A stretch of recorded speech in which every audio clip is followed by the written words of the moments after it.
call this meeting to order. Does anyone have a declaration of interest of any kind to declare? Seeing none, we'll proceed. If one does come up in the course of the meeting, I would ask you to declare at that time.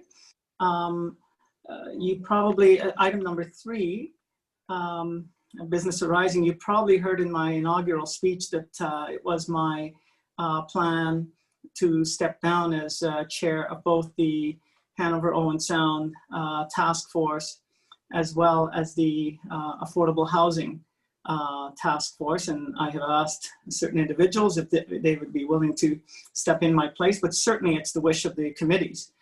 My wish is one thing, but the committee will ultimately determine who will take those positions. So I am, Madam Clerk, at this point going to step aside and leave the position of chair and leave it in your very good hands to carry out the election. Thank you very much, Mr. Warden. So we will go to nominations for the chair of the Hanover Task Force. So I'm looking for a mover and a seconder to nominate one of our members. Mr. Warden? Yes, Madam Clerk, I would like to nominate Brian O'Leary as chair. Okay. I will second that nomination. Okay, thank you. Are there any further nominations for chair? No? Can I have a motion to close nominations, please? Councillor McQueen, thank you. Councillor O'Leary, will you accept the chair position? Yes. Okay, thank you very much. I'm just going to make a note.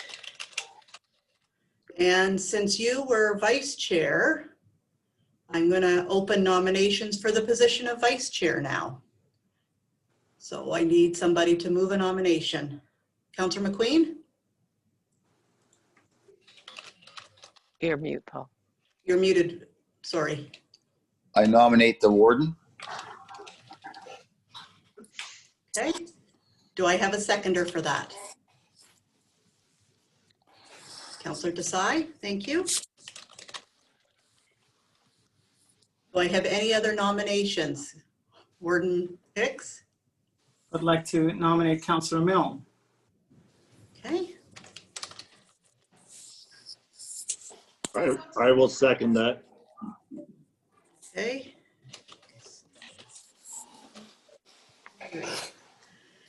Any further nominations?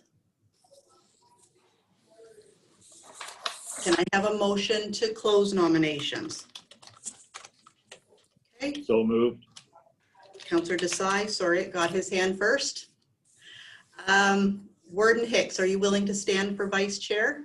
No, I'd like to thank my nominators, but I will step aside. Okay. Councillor Millen, are you willing to stand as vice chair, please? Mr. Hicks is so gracious. Yes, I will. Thank you very much. Thank you. All right, I will pass it over then to Chair O'Leary. Thank you, Madam Clerk. So let's get moving right along here. We'll go to item 3. C, I guess, with recommendations and opportunities. Randy, the floor is yours. Thank you, Chair O'Leary, and good morning, everyone. So based on the last meeting regarding social services, which focused on Ontario Works and United Way, we tried to capture the potential recommendations and opportunities from that discussion. And this is, for those that are joining us this morning for the first time, this is just an ongoing document that we're adding based on the conversations that we're having with various organizations, and to try to capture some of the recommendations and opportunities that have come from those discussions. So just go through and highlight based on the last discussion. So around program administration challenges, United Way noted ongoing funding challenges, including administrative funding to support programs and services. There was also significant funding concerns, especially starting this March of 2021 when the grant funding runs out. And we think that pandemic stresses are still prevalent, of course, in the community. So what are the main administrative challenges that United Way, as well as other nonprofit organizations, face? Is something that we need to look into further. Given the significant shift in operations from Ontario Works and Social Services of the county, are there resources and best practices that can be shared externally? And Anne-Marie also noted Francesca to connect with her with respect to funding needs in 2021. It was also noted that ODSP caseload is trending upward, and OW assistance for those utilizing OW assistance are needing and utilizing this form of assistance for longer periods. Local employers are experiencing work shortages, and the provincial direction is to connect people to the labor market, and the importance of continuing to partner with Y Employment Services and Y Housing, public health, for county labor market is key. And I'm sure we'll hear more about that topic later today. Ontario Works has been what's called the life stabilization and employment component of social assistance. We did hear that the employment portion is being moved to the provincial level through the Employment Services Transformation Initiative. The task force noted the need to explore the creation of one-stop shops or community hubs that provide services and information offered by whether it's the province, the county, local municipalities, as well as other organizations to avoid the need for our residents to visit multiple locations to get these services and information that they require. It was also noted that the use of technology has enhanced staff's ability to better serve OW clients, and there are greater opportunities to connect with people in need and to share critical information. And this can help shift from dependence and reliance on social services to independence. Continuing to offer refurbished phones, computers to OW clients will assist meeting client needs. And we noted that there could be an opportunity to organize a donation program for old phones, computers, and tablets. It was noted that there is a critical shortage of registered early child care educators. And again, we may hear more about this today, and the opportunity to connect with Georgian College to offer increased programs to help fill this void. There was general recognition around this. There was a lot of discussion around guaranteed income consideration. And there was general recognition from the committee that the funding for Ontario Works, nonprofit organizations, and other social service programs are continuing to rise, with obviously a notable increase throughout the pandemic. And the committee, the task force, wanted to better understand whether the price to offer a guaranteed income program would be viable and how that could play out. It was noted that this type of programming would be challenging to incorporate at a county or local level and should be administered by the province. There was an article written by Hugh Seagull, who has done extensive research around the guaranteed income topic and how it rolled out provincially that could result in overall savings. United Way also noticed a decrease in food bank system users when CERB was in effect. And this is because people are interested in buying their own food if they have the option. It was noted that from a county perspective, there are potential opportunities to expand various programming, such as the RET supplement program. And we'll be hearing more about that later next week at the Affordable Housing Task Force. The county could also advocate to the province regarding the benefits of a guaranteed income. The next category of discussion was around food and transportation. And there was some discussion around the need, based on the increased cost to deliver this food during the pandemic, is there opportunities to look at the transportation network system that currently supports these food programs? It was mentioned that Habitat for Humanity has come through in great strides to support an increase in demand for the food programming through volunteering and their time and vehicles. So we just identified some further things that could be looked at in terms of, could these programs connect to county's transportation system? Are there additional public transportation networks that could support the transport of foods, as well as the new food literacy program being implemented throughout the Ontario school curriculum? And are there gaps that could be filled to educate and support community garden development, local food knowledge, etc.? There's also an ongoing need to understand the underlying reasons why clients are currently needing Ontario Works and nonprofit supports, and how to address some of those underlying challenges. So that's just a summary of the discussion, and if there's anything that we miss, we'd be happy to capture that in this document.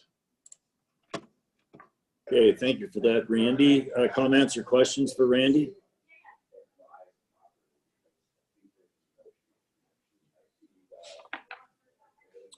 Seeing none, Madam Clerk, do we need a motion to receive that report? Chair O'Leary, just a quick question. Councilor Desai, go ahead. Thank you. I can't remember whether this is the last meeting or the one before that. It was the one where we had representatives from Community Drug and Alcohol Strategy. And I'm just trying to recall if we had any conversation around safe injection sites and how to proceed from there. Just to provide some background, this past Wednesday I was at my my future in-laws, and my future father-in-law is a pathologist at the Owen Hospital, and he was talking about the number of opium-related deaths we've had in Grey Bruce Health Unit, and he mentioned in passing that drugs have been more deadly than COVID has in our community, and that's what got me thinking on whether we did have any discussion around the safe injection sites. And if this question is out of order right now, I do apologize. I can email and get an answer on that later. Through you, Chair O'Leary, there was definitely discussion around that. I think it was noted that some of the services, in terms of being able to provide services in terms of where people are at, was key. It was noted that there is a need for safe supply of drugs offered through a physician, but it was noted that this must be done in a logical way, with perhaps larger centers offering this program first before smaller centers, so those in larger centers can access these supports close to them and not turn to smaller, more remote rural locations. Area doctors have also indicated that they see gaps in services filled or want to see gaps in services filled before moving on to a safe supply program. So I think that was some of the things that we've captured as part of that previous discussion, but we'd be happy to look into anything further, Councillor Desai, for sure. Thank you very much, Randy, for that update. Thanks for bringing that up, Akash. I had a meeting with Ian Reich at the health unit this week, and we were talking about that, the safe injections. I have a hard time relating to that, because if you think of an alcoholic and you're giving an alcoholic a certain amount to drink, I always thought that would just set them off and away they go, sort of thing. But the way he explained it is safe injections, they do work. If you give someone a certain amount 1 week and they come back and they ask for just a little bit less compared to the last one, then you know that that's one of the signs that they're looking for help, and it's an indication where somebody needs to step in and take over in the recovery side. So there are some good points to it. So any other comments or questions? Do we need a motion there, Madam Clerk? No, we don't, Chair O'Leary. It's more just for discussion purposes. Okay, we'll move right along then to the next item, labor markets. And Savannah, I'll let you do this introduction if that's okay. Sure, absolutely. Sounds good, Chair Leary. Thank you. Good morning, everybody. Lots to talk about this morning. We have Gemma here from Fort County Labor Market Planning Board. She's the Executive Director. She's going to be our very first presentation. And then we have Linda, who's the Program Director, and Susan, who's a Manager of Community Initiatives and Employment from YMCA Services to talk as well. And they're going to give you some really key, close details to what Hanover and Owen Sound economies look like, and what the labor force looks like in that region. And then I'm going to talk a little bit about Grey County economic development overall. So we're going to start with Gemma. So I'm going to hand it right over to you, Gemma. Thank you, Savannah. And I'm just wondering if, is it okay for me to share my slides? Or is that something? No, of course. Okay, thank you very much. Good morning, everyone. And thanks for the opportunity to be able to be a part of this meeting and to share with you. Just to confirm, you are able to see a slide that says labor markets, Owen Sound and Hanover. Great, yes. Thank you. Yep. And I think I just need to move this little picture over here. There. Okay, so we've been able to pull that information for you for Owen Sound and Hanover, and there will be a couple of things that we've added from the slides that we sent you, not in the presentation. We're keeping the presentation as we sent it to you, but we had a request for a little bit more detail, so I will be sharing that as I present. So just wanted to start with the unemployment rate, and this information does come because you requested information specifically for Hanover and Owen Sound. We had to go back to the 2016 census information, and that's the only level of information where we can get the actual unemployment rates for your particular municipalities. So having said that, the economic region's current unemployment rate as of November is 5.4%. So that's for the 4 counties of Bruce, Grey, Huron, and Perth. So the participation rates for both Hanover and Owen Sound is lower than the provincial average, as well as the employment rates, and the Owen Sound is similar to the Ontario average as it relates to the unemployment rate. And like I said, we are looking at data that is back from 2016. So we will be able to update you as the new census information comes up, probably around 2022, 23. The unemployment rate, the Stratford Bruce Peninsula so we had October, but it is November now for 5.4%. And Hanover's participation rate is highest in health occupations, trades and transportation and equipment occupations, in manufacturing and utilities. Owen Sound participation rate is highest in health occupations, natural and applied sciences, trades, transportation, and equipment operators. Still based Mr. Chairman, if I might, I'm very sorry to interrupt, Gemma. Yes. I just wonder, Mr. Chairman, if I may ask, Gemma, would you like us to ask questions as you go, or do you prefer us to hold it until the end? You can ask questions as I go along. That will be fine. Okay, thank you. You're welcome. Did you have a question, Warden Hicks? Well, I did. I wondered what participation rate was. Participation rate is the available workforce in our region and the people that actually participate in that workforce. So not everyone in our population who is 15 and older participates in the labor force. Gemma, just while we're hesitating here, can you speculate on what the employment rate is now? I mean, that's, if you're going by 2016, it's 4 years ago. All I can say is the unemployment rate now for the region is 5.4%. And I think that employers in both Hanover and Owen Sound are similar in nature, in the fact that we have hospitality and tourism business operators, we have lots of manufacturing, and manufacturing in particular has had back to almost normal levels of operations. So we are seeing probably similar unemployment rates across our region at 5.4%, maybe a little bit higher or lower, but similar. Okay, thank you. And I'll just encourage everyone, if you have a question, just go ahead and jump in. Thanks. Quick question, Chair O'Leary, if I may jump in. Sure.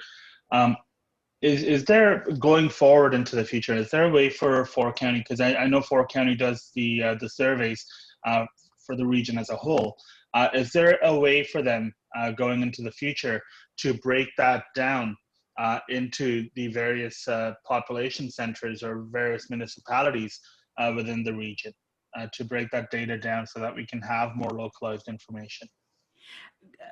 Good point. And we can do that as long as we have a reasonable number of respondents. So I think that's what we work very closely with Savannah in making sure that we can get the responses that we need from each municipality, that we are able to share the information. So certainly it can be done if we have an appropriate response rate.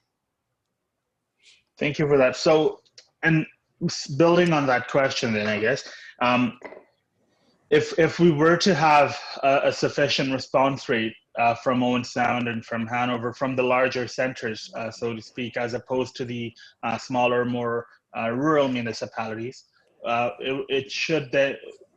we in a position right now where we can get that data, or would that be something that Fort County would have to change going forward to get that sort of data? I would say that for Hanover and Owen Sound, we should be able to collect that from the last 4 or 5 years of responses. And later on in this slide, I do have that information broken down by the last survey that we had done. And it is a low number of responses. We did combine Hanover and Owen Sound because of the response rate, but certainly moving forward, we would be happy to work with you in gathering the sufficient responses to be able to give you that information. Absolutely. Thank you very much. You're welcome. Chair O'Leary, could I just jump in for one quick second too before we go back? Sorry, Gemma. Slide one. okay. This is good. Good to have conversation right off the bat. The one thing that we find really difficult in economic development is that our best data does come from census, which is every 4+ years. So the most reliable data that we have is always old. And that's a really, really frustrating spot to be in, because we can see things happening on the ground. We can't prove it completely until the next census comes out. So even though there are other methods and other surveys that we can do, the census data, we can't get any faster or any better than when it does come. And remind me, John, I think you said 2021, we're not doing employer one survey. Was that the plan? That Or is the plan. However, if you needed it in Grey County, maybe there's something we can do to collect that. We're not doing a broad employer one. And that decision was based on the reduction in the response rates from the 2020 survey. We decided maybe give it a rest and then we'll move on in the future. Okay. But we can certainly facilitate that if that's something Grey County wanted to see happen.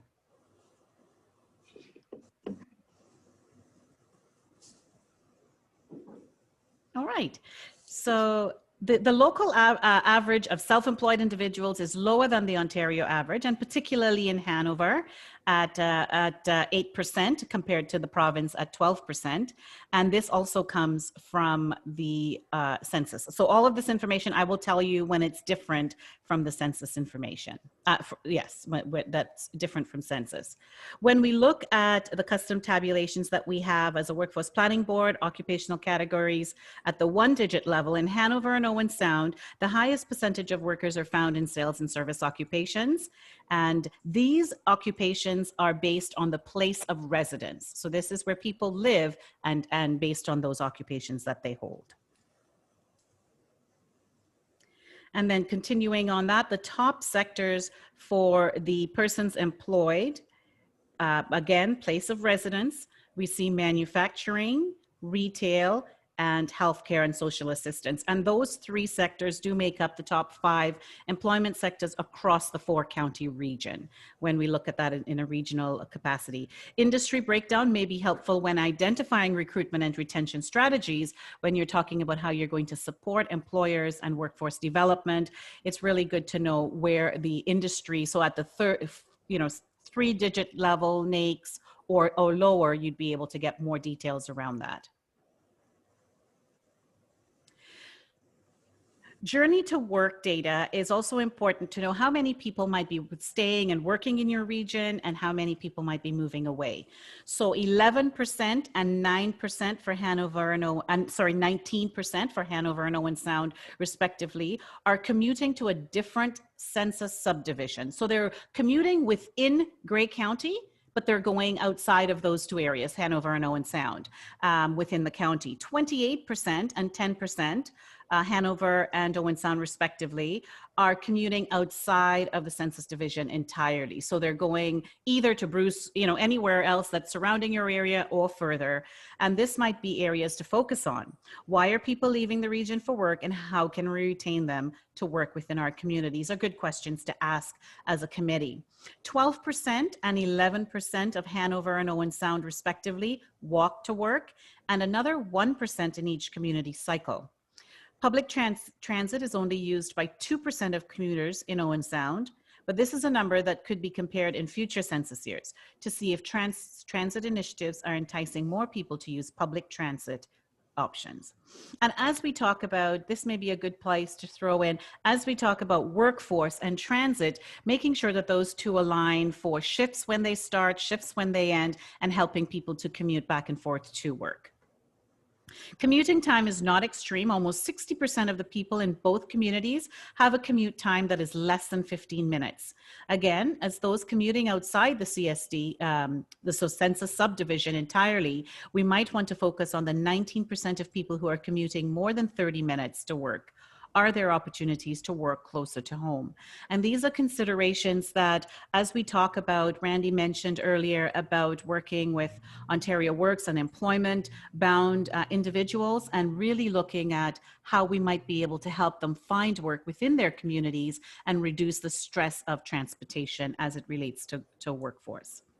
Gemma, if I could just jump in, I'm just looking at the percentage there for the number of people that commute out of Hanover is 28% compared to Owen Sound at 10. Yes. But the manufacturing numbers, there's the higher number of manufacturing is in Hanover compared to Owen Sound. So is that not an odd number then for 28% of people in Hanover to commute?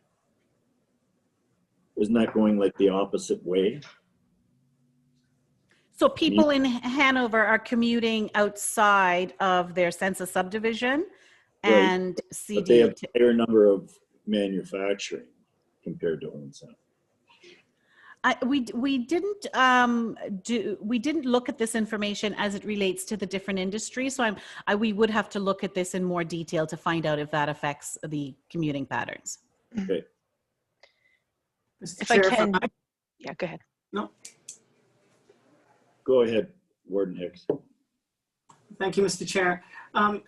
Good information here about people who journey outside of, say, Hanover, or from Hanover, journeying outside of Hanover, and from Owen Sound journeying outside of Owen Sound.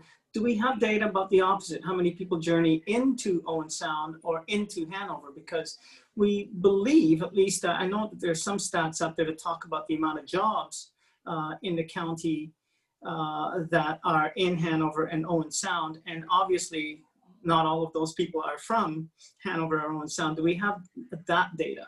We do. We have access to those data, and I can certainly follow up with Savannah on getting that to you, if that's appropriate. Yeah, I think that would be useful to have. Okay.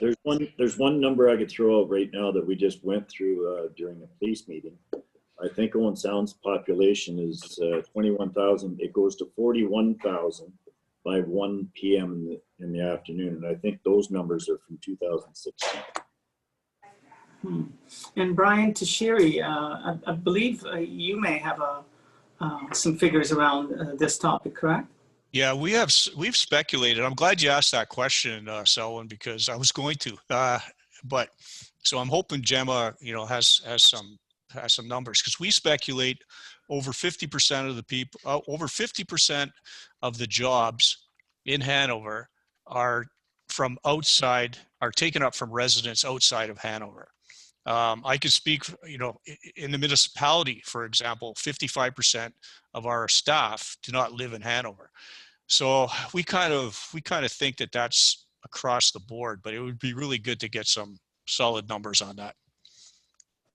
Savannah, just a quick question for you. We will have to look back at that presentation that we made to Grey County, because we do have some of this commuting in and out data for sure that we've presented before. So we can do some more work on getting some more details around that.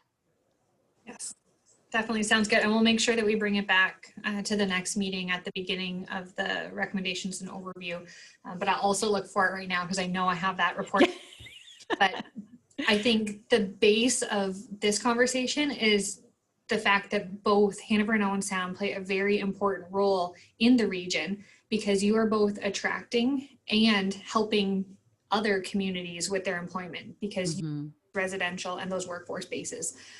So that's an important finding, and that's definitely what we're seeing through this information, but I will look for that commuting pattern right now. Okay, thank you. So we're going to just share with you some of the information from the Employer One survey, and 50% of the responses received from our combined received responses from Owen Sound and Hanover. We received a total of 160 responses from Grey County in the 2020 survey. Owen Sound and Hanover represent about 1/3 of the responses we received overall for Grey. 84% of businesses hired at least one employee in 2019. And approximately the same percentage, 85%, hired at least one employee during the previous year. However, for Grey County overall, the percentage of full-time hires were significantly lower, only at 28% than for Hanover and Owen Sound alone. So the key point here is that the majority of hires in Hanover and Owen Sound were for full-time positions, and that is significantly more so than Grey County overall. So as to Savannah's earlier point, that Owen Sound and Hanover are really key players in that economy driven in Grey County, particularly through that full-time employment. So employers overall in Grey County, approximately the same percentage, 71%, experienced a separation during the previous year. However, for Grey County overall, the percentage of separations that were quits, 38%, was significantly lower than for Hanover and Owen Sound alone. So those quits for Hanover and Owen Sound were at 59%. More separations in Hanover and Owen Sound were due to quits than is the average reported by Grey County employers based on experiences in 2019. So this could suggest that Hanover and Owen Sound businesses are having a more challenging time retaining employees. And we always look at those separations data to see what we might be able to do to both continue to train employees around the skills that they might need, but to speak with employers about that retention aspect of their workforce. So 3/4 of employers in Hanover and Owen Sound plan to hire in 2020. This was collected in January of 2020. So pre-COVID, of course, that has been significantly affected by COVID. And we know the pandemic has disrupted hiring throughout the labor market. So it's difficult to know if these predictions may have changed as a result of COVID, unless we do this again. Recruitment is increasingly moving online. Over the 6 years of Employer One, we saw an overall increase in the percentage of employers using online jobs or social media, suggesting that these continue to be important recruitment tools for the third most popular recruitment tool. And the third most popular recruitment tool is word of mouth. And just as an aside, we want to remind you of the connectedjobs.ca website is a job aggregator that is hosted by the Fort County Labor Market Planning Board. And if you're ever looking for data, labor market information on your particular municipalities, you can search that information by municipality and see the number of jobs that are being posted. These, however, are only the jobs that are posted online. It is scrubbed, so the jobs show up just once in the aggregator. Grey County overall reported a higher percentage of hard to fill positions, 64% of employers compared to Hanover and Owen Sound. Grey County also reported a higher percentage of hard to fill positions that has been hard to fill for over a year, 20% compared to 13% for just Hanover and Owen Sound. So the top reasons positions are hard to fill: lack of technical skills was reported by a significantly higher percentage of employers in Hanover and Owen Sound compared to Grey overall. And that suggests that there continues to be a disconnect between the skills of job seekers and the skills needed or that the local employers are looking for. And of course, we need to continue to build that labor pool, not enough applicants that employers are seeing coming across their desks. So Grey, 60% of employers overall are concerned about retention, and the number is less in Hanover and Owen Sound. So 50% for those in Hanover and Owen Sound. This could suggest that Hanover and Owen Sound employers are better at retaining employees than the average for the region. But 2 slides back, we did talk about those higher quit rates in Hanover and Owen Sound as well. The same 2 top retention strategies as for Grey County overall. Training opportunities is one of the top retention strategies, but is not for Grey County overall, where the third most important retention strategy is employee perks. So some of the migration data, where do people come from when they move to Hanover? It's West Grey and Brockton. And so these are people physically moving from one census subdivision or one census division to another. And for people moving to Owen Sound is from Chatsworth, Toronto, South Bruce Peninsula, Georgian Bluffs, and London. Gemma, it's Brian. Brian. Where did that information come from? This migration data we would have purchased from Tax Filer Custom Tabs. Okay, because it's interesting because we've reached out to our realtors because there's been quite a few sales in Hanover, particularly, you know, and they're indicating a lot are coming from the GTA, Greater Horseshoe area. So I'm just wondering if those stats are being captured as well. Once we, yes, we do purchase the tax filer data on an annual basis just to keep these migration information updated. And I think we'll see some of this year with COVID, we've seen a delay in tax filing. So that information is a little bit later in coming out. And again, next year, we'll see if we're back on track with that. But we tend to purchase these data on an annual basis to keep track of the movement in and out of our region. And so I just wanted to give you a quick update on a couple of questions that Savannah had asked me. They're not in the slides, but Savannah had asked me to make sure that I mention, and that is the participation rate as it relates to age cohorts. So for Hanover, 15 to 19-year-olds are participating at a much higher rate than the Ontario average at 59%. 20 to 24-year-olds at 76.1%, and 33 to 44-year-olds at 86.3%. And Savannah, I will send you these two charts that we've created and pulled for you.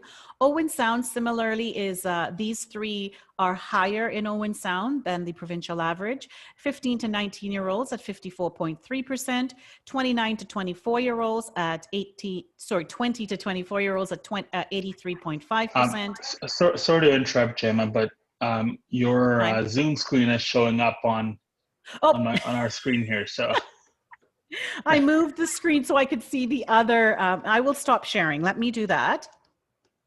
Now I've lost every screen. Zoom, I have to just stop sharing. Just give me 1 second. You know, technology is something so wonderful. There it is. I can't find the screen. I apologize. I cannot find the screen to change that. So I will, you don't see that anymore? I think I've moved it. So so 20 to 24-year-olds are participating at 83.5% for Owen Sound, and 35 to 44-year-olds at 86.3%. And Savannah, the other question you asked is about the industry breakdown. So retail trade with employees for Hanover is at 64 businesses that have employees. We also have the businesses without employees, so I can share that with you as well. And the second highest is other services except public administration at 51 businesses. That's for Hanover. And Owen Sound, I just need to get my screen here. Owen Sound retail trade is at 161 businesses with employees, and their second highest businesses with employees is healthcare and social assistance at 136 businesses.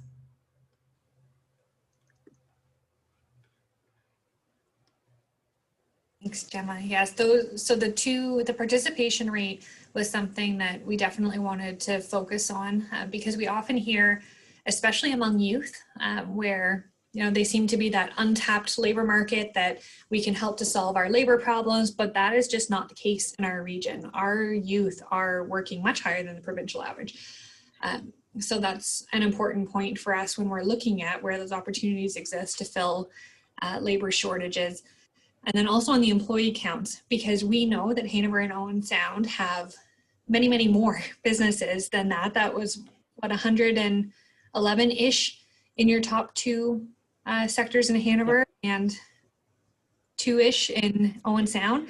But we know that you have thousands of businesses, which is really important when we look at self-employed versus the businesses who have employees. And that's really important to know. So when we talk about the size of our businesses, that's why we're such a different structure here in Grey County. And I'll talk a little bit about that when we get to my slides, but that was something that I was hoping Gemma could pull for us, and we will definitely get all of this information and all of the stats back to include in the roundup that Randy does. Okay, any other questions for Gemma? I have a question, Mr. Chair. Yep, go Gemma, ahead. thank you. Gemma, I think you said if your employer one survey, you got about 160 responses. How many potentially, if you got them all back, would you expect? Oh, thousands, like Savannah said. 10,500. Yes. So yeah, so I'm just, you know, you can only work with what you get, but how good is that data if you're getting 150 out of thousands? Well, we worked out with employers with, so this survey is really particularly for employers with employees. So when we work out the average, the statistically significant number that we need for a sample size would be just over 100. So we did cross that, but it would be better to have more employers. And then the other thing we can do, if you're looking for very specific industries, we may want to encourage a more sector-based approach, where we're saying to certain sectors, we need X number, and those numbers may be a little bit different when we do the sample sizing for that. So certainly a lot of work that we can do, and we have had better responses. We've had over 200, almost 300 responses in the past from Grey County, and that's why we took a break. We felt that employers were getting a little bit of fatigue, and every year filling out this survey, it's great that we are talking about this and building strategies so they can see the importance of responding to those surveys in the future. Right. Okay. Thank you. Yeah.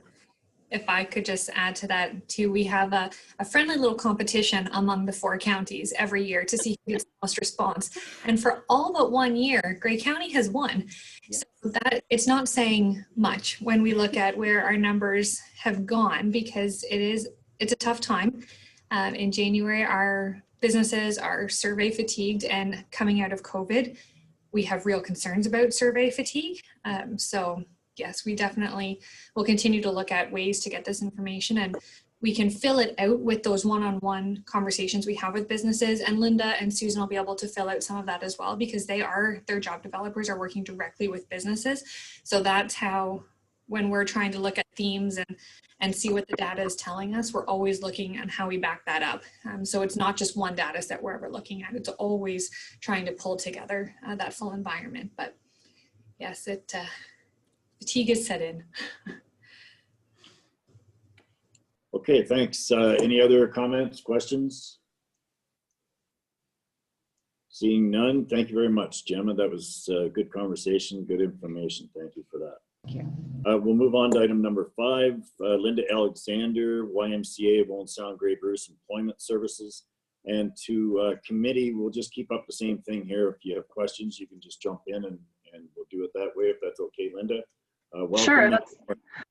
Thank you very much. And Susan Seifert, our manager of employment services, we're going to actually do the presentation together, but I have the tough part, sharing my screen and making sure I get the PowerPoint up. So just a second while I do that.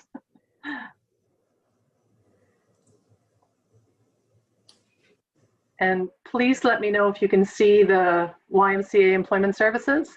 Yes. Yep, we're good to go. Perfect. Okay, Sue, you can start and let me know when you want me to change the slide. Okay, thank you very much. So thank you very much for inviting us here today to share our information with your task force. I think it's an important conversation, and I'm very happy with to be following Gemma's presentation, because I think that gives a good basis for us to talk about what we are seeing. So moving on to the next slide, I'd like to give you a little bit of an overview of what we do and who the job seekers are who access our services. So we deliver Employment Ontario programs throughout the whole County of Grey. These programs are funded by the Ministry of Labour, Training and Skills Development. They're free and open to all residents of Ontario. But we do have bricks and mortar in 2 sites in Grey County, one in Hanover and one in Owen Sound. So just to give you a sense of the scope of our reach, we have around 11,000 visits to our resource centers in Hanover and Owen Sound every year. People use our computers and our resources to help in their job search. So it's pretty busy. Our doors open and close very many times in a day, at least they did prior to COVID. We provide one-on-one support to approximately 2,000 job seekers every year. And we are, of course, accountable to the province for the services that we provide. And so they want to know how we're doing. Are we actually helping the people that we're being funded to help? And so we report the status for approximately 136 people every month as they exit our services. And 7 of 10 of those job seekers we exit to employed, so they've found work. 1 out of 10 also exit to training or education. So that's 80% of job seekers who are exiting to either employed or in education and well on the way to their goals. Others, the remainders, exit either because their goals have changed. Sometimes that happens, or they've moved from the area, or we are unable to contact, which in fact could mean that they even more are employed. We just haven't been able to confirm that with them.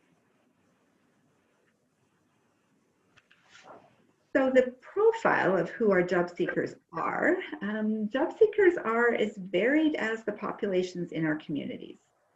50% of those who access our services are male and 43% are female. This is last year's data, but it's pretty consistent year over year. So a little more males than females typically. The majority are between the ages of 20 and 54, with the greatest number of job seekers that we see being between the ages of 30 and 54, with the average age of our job seekers is 39. And this too remains fairly consistent year after year. 43% who access our service have a grade 12 or equivalent. If you want to, oh, that's also on that slide, thank you. 43% have a grade 12 or equivalent. And also the percentage of those folks who have post-secondary is slightly higher than those who have less than a grade 12. So quite a cross section of individuals who are seeking jobs. Susan, that one 25, I think it was 25%. Can you flip backwards or no? There? Yeah, the 25% less than a grade 12. How would that compare to like 10 years ago? Would you know that? That I am not sure. I do know, however, that it would remain, I think, less than the other two categories. Okay. Yeah.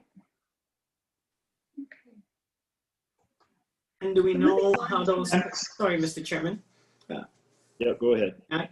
Do we know how those same numbers, the education figures, do we know how they would hold up, say, with the provincial average? I don't have those just off the top of my head, but we certainly do have those available to us. So we can provide that if you would be interested in that particular stat. Yeah. Thank you.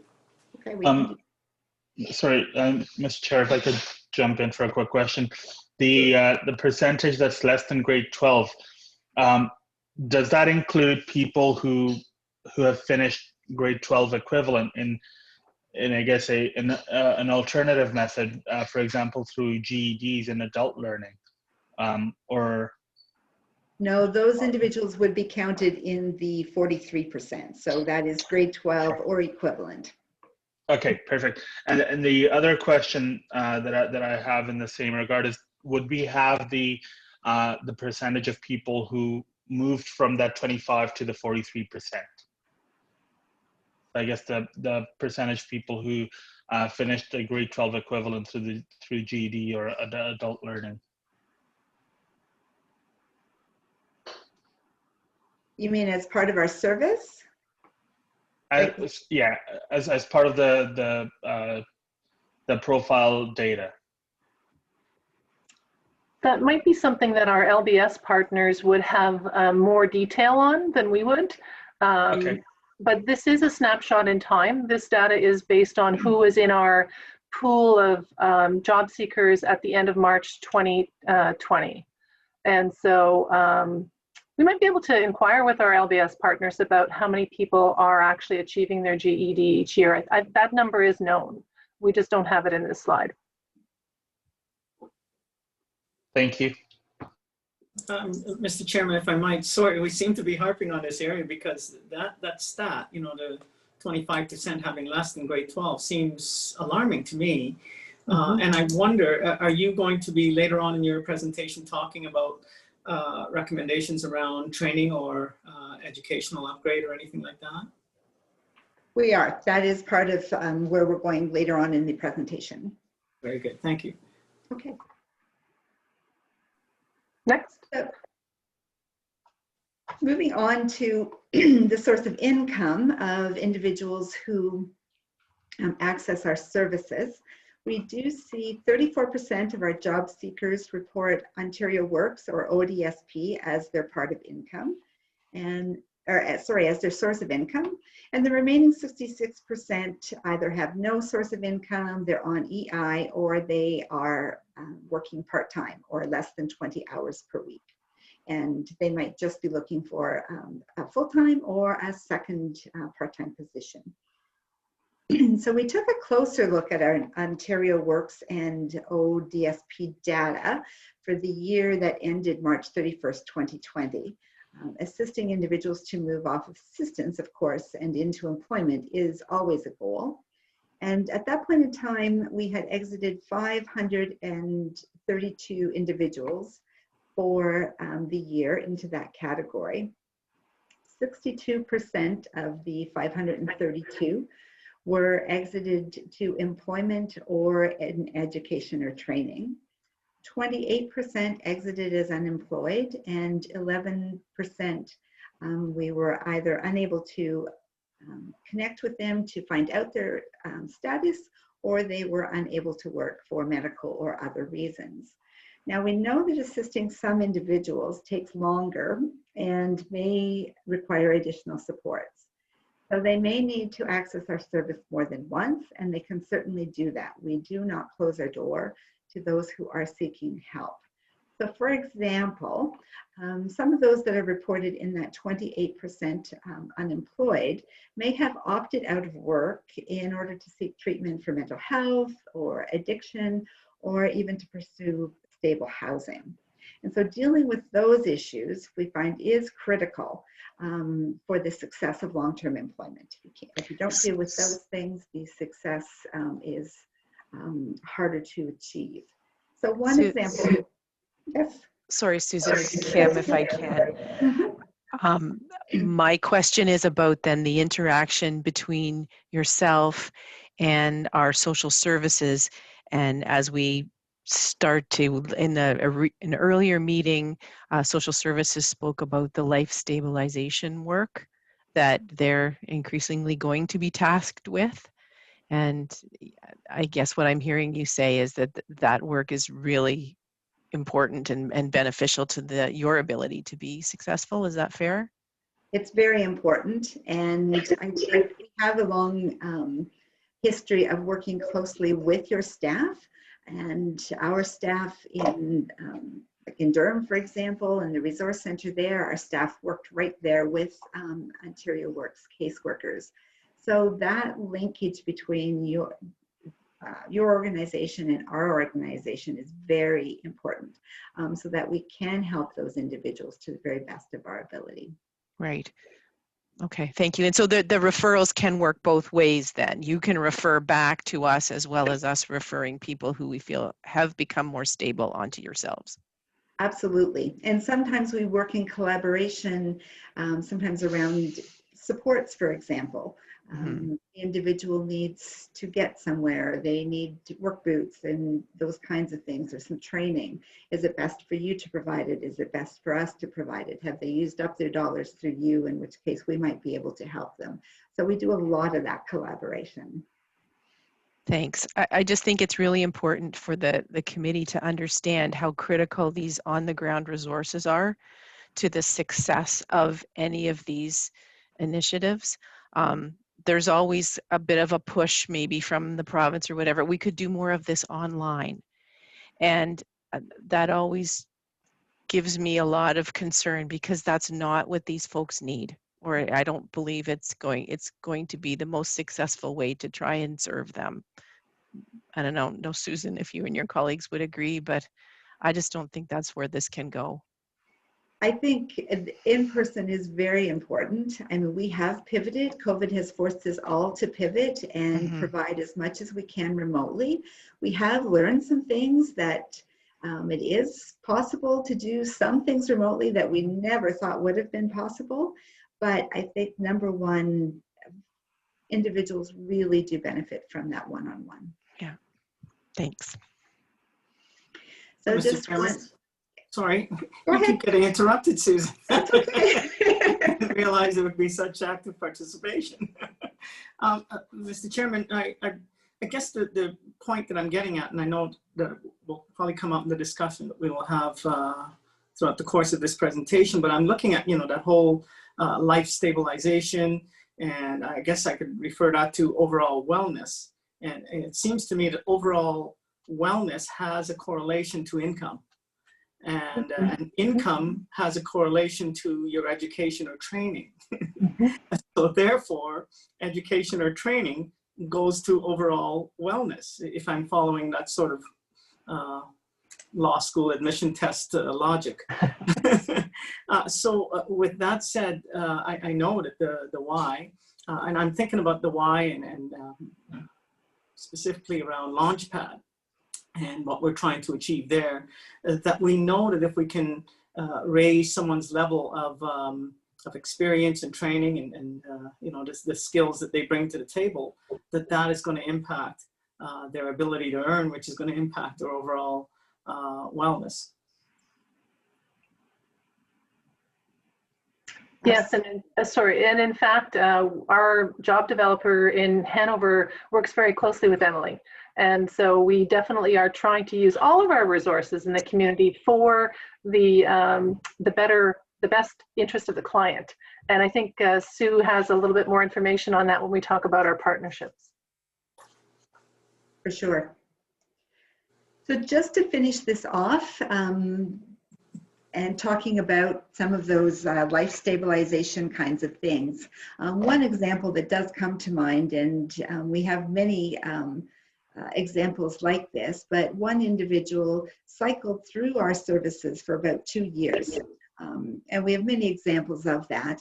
And it took that length of time to support that individual through the steps that they needed to take in order to manage their own personal issues.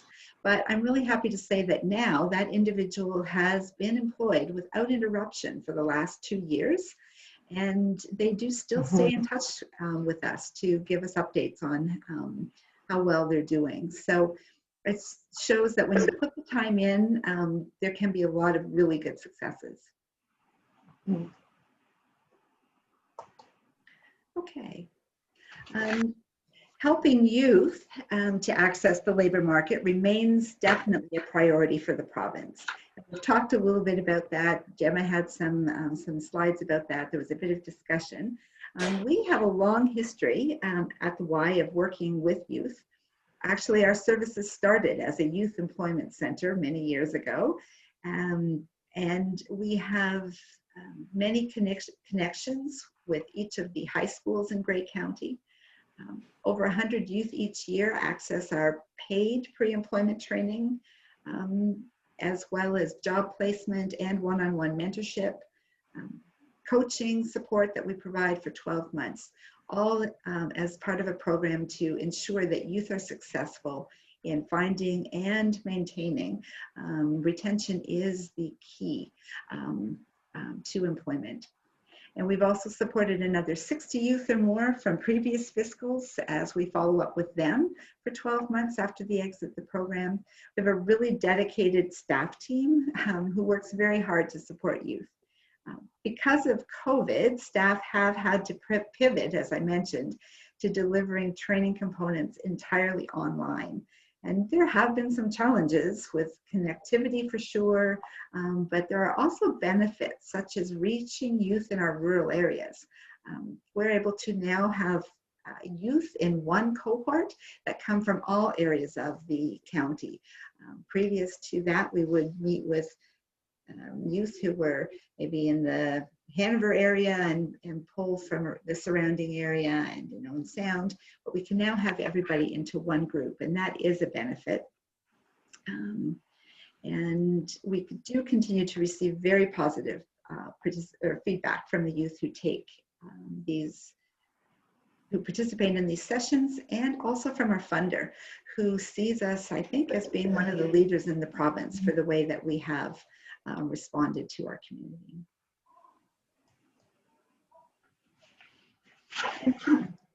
I think the next slide shows just some of the partners that we work with on a regular basis in Grey County on an annual basis. And I think organizations in Grey County have a long history of collaboration. I know that for sure that we are recognized in the province for this, for the way that we work together here, and we have for many, many years. This slide captures some of our partners, and collaboration happens at all levels of service delivery, right from frontline to management. Many tables where we sit together and we plan and we work together. Some of the examples of the things that we've done, for years we've been offering what we call Try the Trades Days in conjunction with ourselves, the counties, the Four County, the college. We've also done a number of job fairs. You're probably aware of First Time Full Time is an event that we've organized with the school boards for youth who are leaving or exiting school and going to their first full-time job rather than post-secondary. Newcomer services, partnering to bring in innovative new strategies.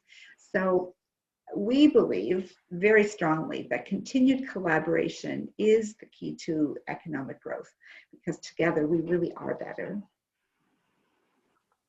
And I'll turn it over to Linda. Okay. And I think that's just another example that if you're looking at the partnerships, literacy and basic skills, their staff actually, when pre-COVID, came into our offices, as did the wraparound staff from OW, because it's helpful to have that face-to-face connection. So we open our doors and regularly have any number of these community partners in our offices.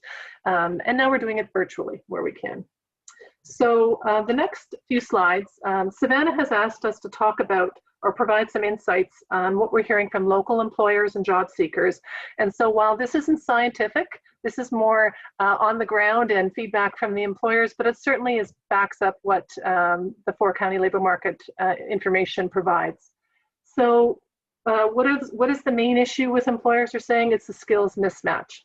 There are jobs without people and people without jobs. And so we are trying to look for ways to solve that. There are issues with an aging workforce. We've had recently conversations with employers that say, you know, I've got a bunch of supervisors that are in that age bracket where they're going to retire at any time. And I've got all these younger workers that may not be ready to take on that supervisory role. So help. We'll talk a little bit about that as I go through it. COVID-19 as well, you know, we can't not mention that, but everybody's well aware of some of the issues that has kind of presented.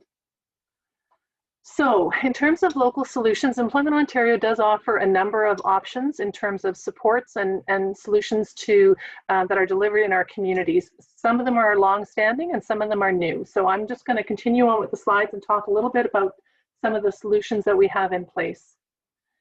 So one of our local solutions is hiring incentives. Employment Ontario it has a program where we can offer hiring incentives. These are connected to the job seeker. They are based on what kind of training the person needs. So some of those OW clients that come into our services, maybe they have some skills, but the employer then has to spend more time with them to train them on the job. So we use those incentives to assist the employer to offset the cost of that supervision. You will see that the majority of employers that use our services have less than, are small employers. They have less than 50 employees. And that's kind of reflects the fact that our area has a lot of small employers. We reach about 300 employers with all our incentives between our youth programs and our adult programs. And we annually inject about $500,000 directly into the economy through the employers through these incentives. Another hiring solution is our ability to help employers with recruitment and hiring.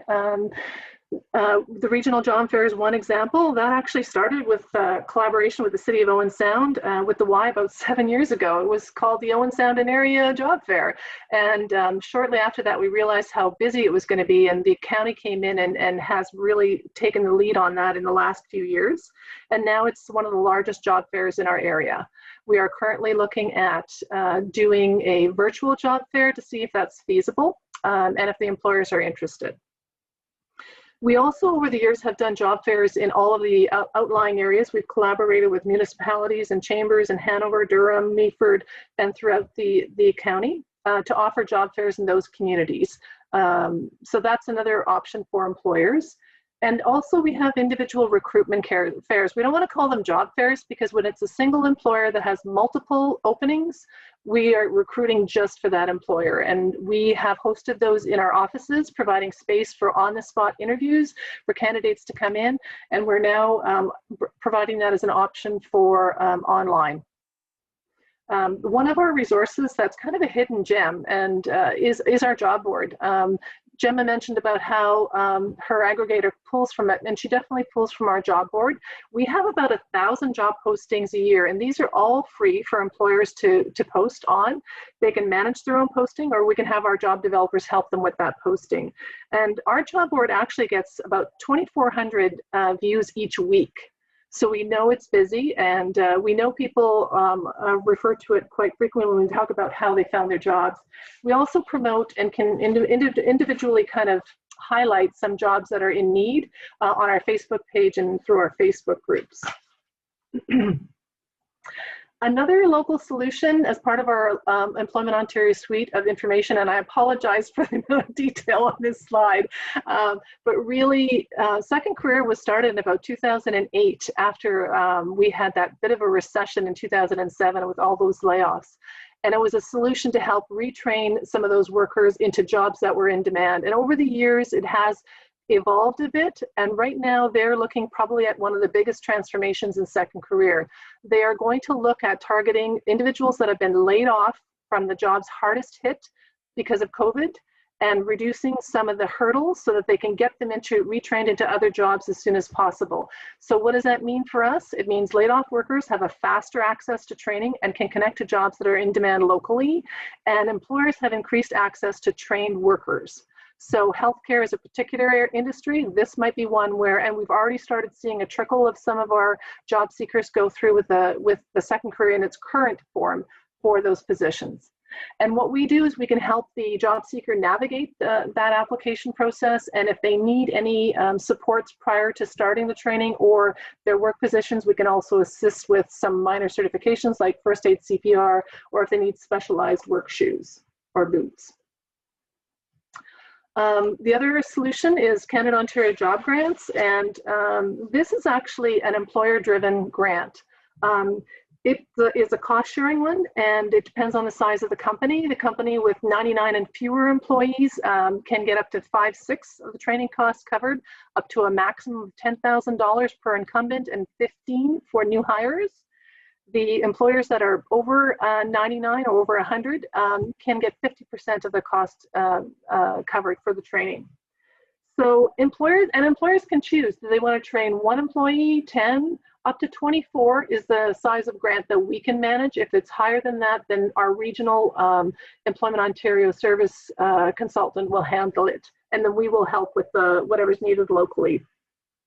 So really, it's up to the employer. The employer gets to choose the training and a trainer within the guidelines, and they can upskill the staff that require it. So for example, some of the ones that we've put training through on, there's been specialized automotive diagnostic technician training, supervisory training. Remember I mentioned about those employees that are being put into those supervisory roles. We've had some recent grants to support some local employers with that.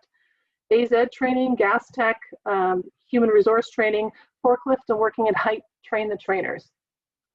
It really depends on what the company needs that will determine what they're doing. So 82% of our employers, again, are small businesses. They're smaller employers that are accessing this grant, which I think is a very positive thing for our community. But then there are still some larger manufacturing places that are actually using the grant as well. And so we have If you look at the diagram on the side, in the service industry sector, that could include a construction, builders, healthcare, other than hospitals. Retail section could include automotive, retail automotive, heating and cooling companies, and manufacturing is fairly straightforward, but that would be training in new technologies or maybe marketing or upskilling their human resource department. And we do still see a portion of our Canada Ontario job grants for the agricultural industry. So annually, we can put in about $220,000 in grants. The good thing about this program is there are years when we've had bigger grants and there have been grant requests that went beyond the 220,000, and we can request that of our province. And if there's slippage in another community, we have gotten grants beyond our typical budget because of that. The other thing that we are always striving to do, and part of our Employment Ontario commitment, is that we have to look at a continuous improvement model. So we're always looking for innovation. We're always looking for ways to solve issues with our employers and our local communities. And so one of the initiatives that we did is we had some of our staffs take some specialized training because of COVID, and we were able to look at a new model. It's not new in terms of concept. We always knew the employers were really important and key in training, but this model actually has the employer co-designing it. So in March, we were inundated with requests from the retail area because they were the ones that had workers that they were in need of yesterday. And so we tried to fill those positions as soon as we could, but then we also created a training with some local employers to help specialize the training. So it's not just about cover letters, resumes, and how to communicate. It's about what is needed on that job. Do they need to know how to use a handheld device of some sort? Do they need to know how to use codes? And so we actually had couple of local retailers help us design a program, and we implemented it in September, and we've had really positive feedback from both the employers and the job seekers that participated. And so we are now taking this model and going forward with it and looking at other industries like construction, and we're working closely with economic development to do that in terms of developing a training that's specific for that industry so we can get more people into those kinds of jobs. And the Sydenham campus is providing an opportunity definitely for us to be able to partner to have the space to deliver that kind of training. And we are also looking at, once we roll it out and set it up, other partnerships as well, such as Launchpad that has the actual hands-on areas in there. The other thing that's happening, sorry, is there a question? Nope. If I could, Linda, yeah. Can I just ask a question about your relationship with the employer? Now you talk a lot about the training that can be offered to staff. Anecdotally, one of the things that I've heard is that when you have really small businesses, they certainly don't have an HR department. They're sole proprietors, they're entrepreneurs, that development of staff, of having the policies in place that make it a good workforce that allows people to attract and retain the staff that they need. Do you think there's work to be done in that area? I'm glad you mentioned that. Putting together this presentation, it was really hard to kind of encapsulate what you would want to hear about. And we have job developers that work in Owen Sound, Hanover, and throughout Grey County.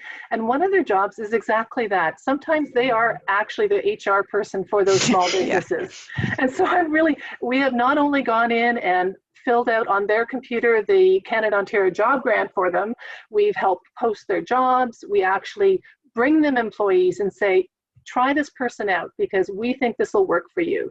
And we will do whatever we can to help them because we recognize the importance of small businesses because they're the ones who are going to give somebody a chance, right? Yeah.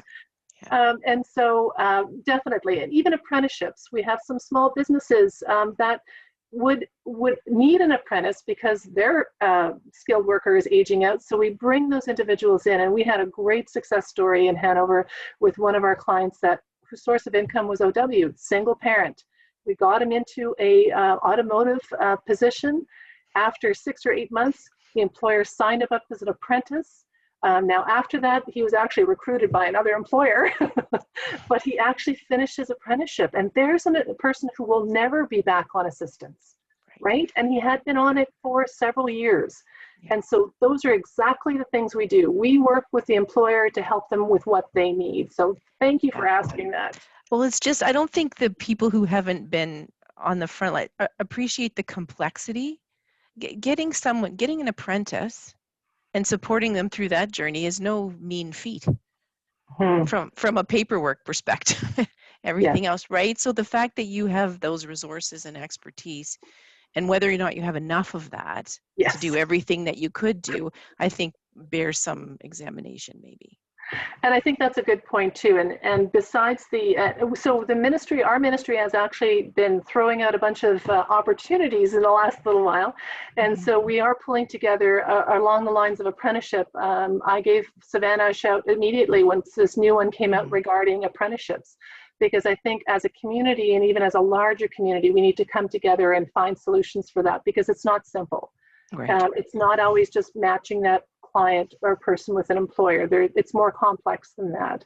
So we have some new initiatives coming down, and we will continue to partner because we feel strongly that that's the solution to it. And even with the construction one, we're partnering with economic development to use the facilities. We're partnering with other community organizations to ensure we have the best possible service. And literacy and basic skills is part of that, because we often hear from employers, the person can't use a tape measure. Like, that's what the construction employers are saying to us. They look great on paper. We hired them. They got on the job, and I knew within an hour that that was not a good fit. So we're saying to them, let's design this training program with what you need, and let's allow the person to leave when they're ready. If they're ready in 2 days and they meet your skill match, then we'll get them to the job. If they need a week or two, then we'll have them put in there in a week or two. And so I think there's some opportunities definitely around that in the next few months. So I think that's all for that one. So then other local responses, some of you, I'm just going to highlight a couple of these things.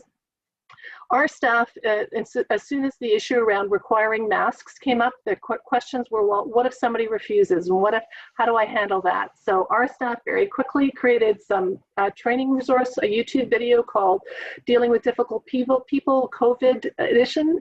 And we used that to train our own staff. And we actually have shared that out, and it's been viewed over 2,000 times. And I know it's being used across our Ys. Provincially, and it's even gone to Y Canada. We also have switched our learning to online modules for those who are able to access it. It gives them an opportunity to do some training. We assist workers with CEI applications, CRBs, CERB, and we also had our youth staff create a training module on how to speak to teens about using masks and social distancing and what that means. And that resource, again, has gone across the province. There are many communities and organizations across the province that are using that with their training.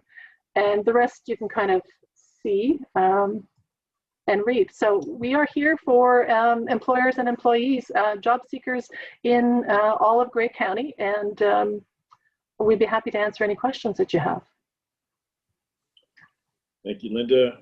Any questions or comments from board members? Wow, that's a lot of information. Yep, go ahead. Thank you for the presentation, Linda and Susan.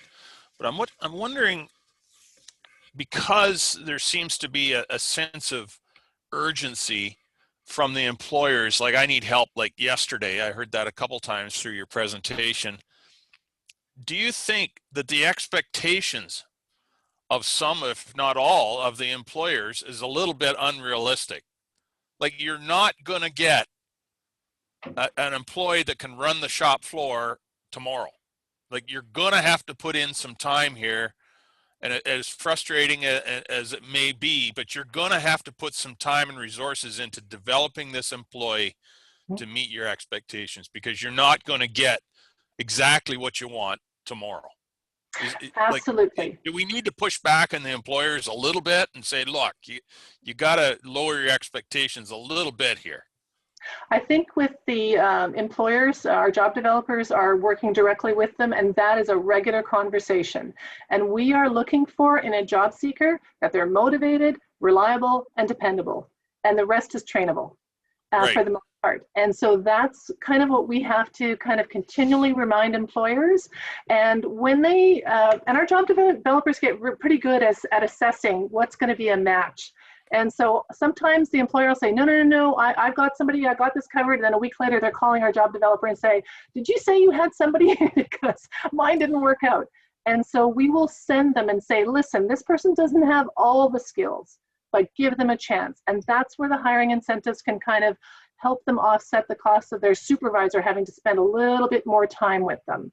We also have the same opportunities with our newcomers, and we're going to be looking at some initiatives around providing more supports with employers around the newcomers as well. Right. I mean, the thing that really struck me was your comment that the employee doesn't know how to use a tape measure. Well, it doesn't take a week to teach somebody how to run a tape measure.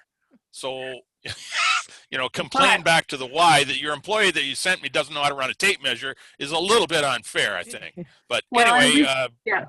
And I great think work you people are doing, and keep going. Thank you. Yes. Warden Hicks, Chairman, did you have a comment? Was that for me, Mr. Chairman? Yes, sorry, I thought you had a question. I do, yes. Well, a comment, ahead.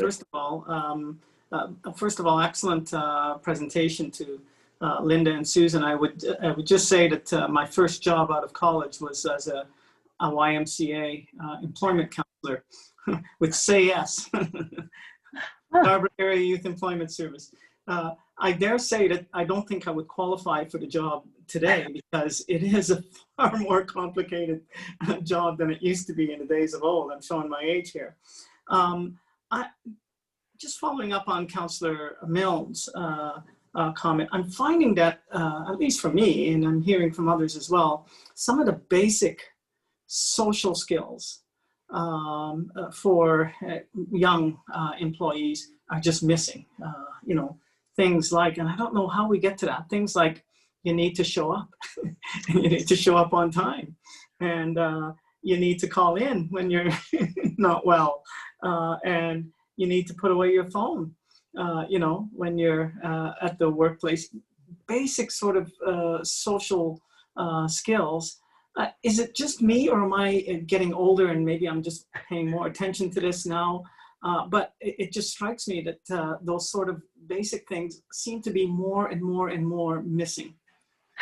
Absolutely, and that's where our program, our supports in the high schools. We meet with youth one-on-one that are referred from guidance, or we have open office hours when we were in the schools, or we go into careers classes or co-op classes and do talks about employer expectations and the fact that it's important to send a message if you're not going to show up, call if you're going to be sick, and that is what you have to do. And sometimes our youth staff are in the background helping them by saying, okay, you call the employer and then call me right back, and providing those kinds of supports. And communication is absolutely key. And that is part of our program delivery with our youth programs, that those hours of training that we spend, part of that is definitely communication. And we find that the biggest impact, and this is again a partnership with employers, is we can say that to the youth, but if the employer comes in and says, you don't call me back, you're gone. All of a sudden it's like, oh, I've got to call in when I'm sick. So we definitely use our partnerships with our employers to get that message across. Linda, just in addition to what Brian was talking about, I think we raise our kids different today. And I often look myself in the mirror. I raised two boys and I didn't teach them anything in terms of building a fence or shingling a roof, or I didn't even like them cutting my grass because I just did everything. But, you know, I think it would take 15 or 20 minutes to teach them to read a tape measure.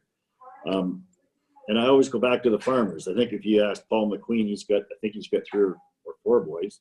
They were probably driving a tractor and they could build you anything they wanted by the time they were 8 years old. So it's the farmers raise their kids the same, but I don't think the rest of us do. And maybe it's our own fault the way our kids are heading out into the workforce with no experience. Yeah, that's definitely part of what we have to be adaptable with our training with the youth, is to take into all that into factors, right? Yeah. Councillor Desai, you had a question? And then we'll move on.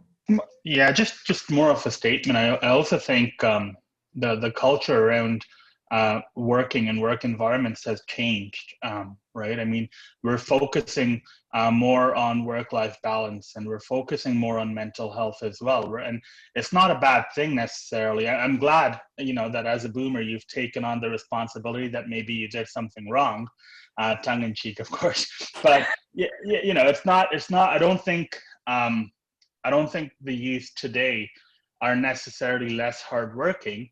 They just have a different set of priorities, including spending more time with friends and family, including you know, focusing on their mental health and trying to set the boundaries where, you know, they're getting into the sort of, if work is not being if my work is not good for my mental health, I'm not going to dedicate as many hours to it. And I don't think that's wrong. In fact, that is healthy, and that is a direction we should move towards.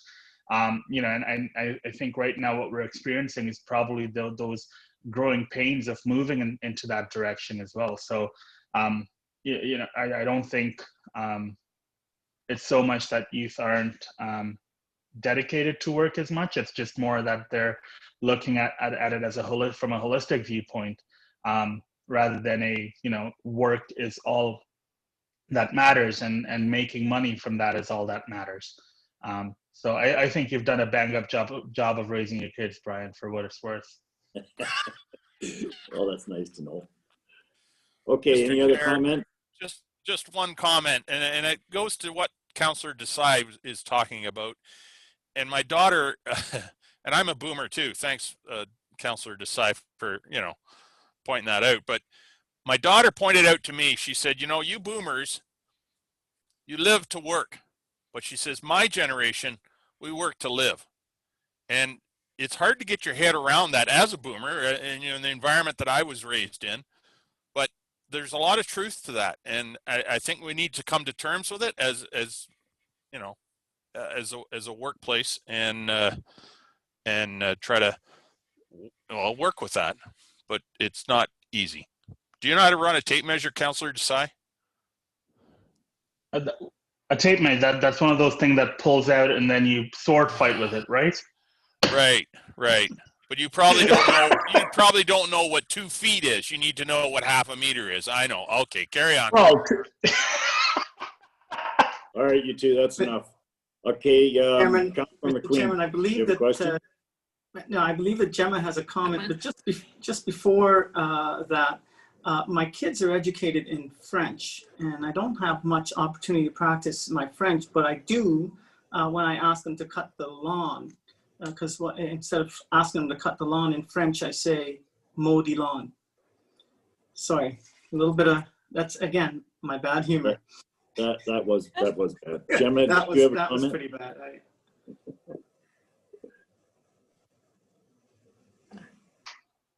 Gemma, you're on mute. I have 2 mute buttons, and so I just need to remember to do both.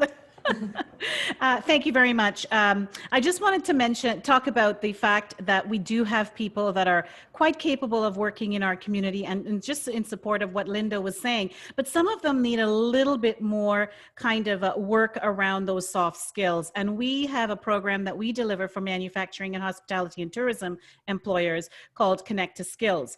And it is a longer program. Linda talked about their program getting people into jobs maybe in a couple of weeks. Our program takes 4 weeks at minimum. We work with people on those mental health issues. We've got a lot of people that have anxiety. They really want to work, but they have things that are keeping them from the labor market. And so we work with them on an individual basis. We have them in our service for up to 12 months. And we really work with them and the employer, similar to what the Y does, just in taken a longer, more intensive approach because we do recognize that there are some people that need more time and more space in that learning environment. And we've had a lot of wonderful relationships and partnerships through Grey County Ontario Works. We've had a lot of success stories, one with a woman who hadn't worked for 30 years. And the first job she tried, 6 hours, the employer said, nope, it's not going to work out. The second one, it worked out beautifully. It was just getting the right match, and she's still working at that organization. So it's really about working with people, because we do have people that are capable of working. They have things that we need to help them with, and it's just getting them along that path to be successful. Great, thank you for that. Deputy Warden McQueen, you had a comment there? Just a brief comment. Thank you, Mr. Chair. I know two of my older boys, when they were in high school, they had the co-op program, which gave them the ability to experience, and they're both taking their apprenticeships in electrical and agriculture mechanics license. So it gave them those opportunities through the school program to get, to work with an employer and to see if that's sort of the direction that they want it to go. And I don't know, are we promoting that enough or well enough? Because that sort of gets you experienced or associated or, along with some of those skills that is part of your, what do you call it, credit program through your high school grade 12, but it does get you out into that field. And I don't know if that's being promoted enough or not. And it doesn't necessarily have to be mechanics or electrical. It could be in the hospitality. It could be in a lot of different things, right? Was any comments there? I can comment on that just kind of from an outside perspective and what we've heard from some of the schools. Part of the work that we're trying to do by working with our school boards is get to our youth earlier, because when they hit high school, if they're not totally sure what they want to do, but they kind of have an idea and they start to look at all of the classes and all of the requirements that they have to take to be able to get into that college or university program or apprenticeship, they completely fill their schedules and then they miss the co-op. And not having that fifth year has really made a difference. So we've been told that we need to get to youth as early as grade 6. Because that's when you have to start deciding what your trajectory is going to be and whether you're going to be academic or applied or what types of programs you're going to take. And that's really early to try and have any sort of idea about what you're going to do. On the other side that we also want to encourage is that it's okay to come back for a fifth year. You don't have to be ready to pack up and go right after 4 years. If you need a little bit more time to either work or do co-op or do something split between work and co-op, take the time, because it's better to do that than get to college, university and realize, whoops, I made a mistake. And then you miss those opportunities. So it's something that is definitely on our radar. It is not an easy egg to crack. And certainly working with our school boards to try and figure out, what that looks like and how do we get to our youth on time. Okay, we should get moving on here. I just wanted to real quick ask Linda, did you mention a virtual job fair? Is that actually doable? We are actually in process with collaboration with the county looking into that. It has been done in other communities, like the bigger regional job fair definitely is a big undertaking. So we're assessing what's going to be needed and whether it's going to be, there's going to be the uptake with employers. Because certainly it's a huge technical undertaking. And so we're in the process of looking at that. But certainly one-offs, one-on-one with employers, we can do those right now. Okay, thank you. And thanks to Linda and Susan. That's a great conversation. Appreciate it. Thank you. So let's move on to item number 6 with the economic development update. Savannah is fresh off an 8 a.m. presentation already. So she's already warmed up, ready to go. Savannah?